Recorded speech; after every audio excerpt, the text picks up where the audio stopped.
Welcome to the Slop Farm. Enjoy the video. Start by choosing a screen recorder that supports live voice effects and audio routing. Connect your microphone and set the sample rate to 44,100 Hz. Configure the audio buffer to 256 ms to avoid glitches during capture. Open the recorder input settings and select the mic device explicitly.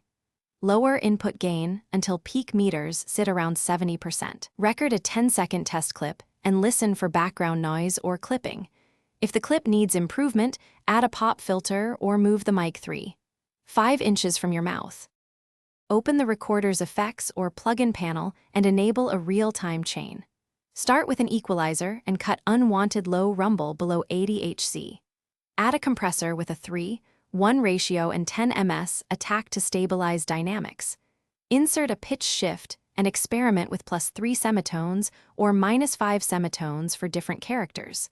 If you want a robotic tone, add a bit crusher at low depth. Monitor the processed output through headphones to ensure latency stays under 50 ms.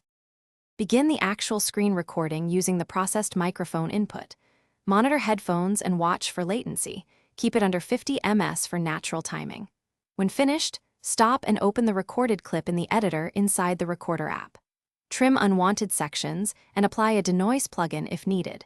Normalize audio peaks to -1.0 dB and export with an audio bitrate of 192 kbps. Choose MP4 container and H.264 video for broad compatibility.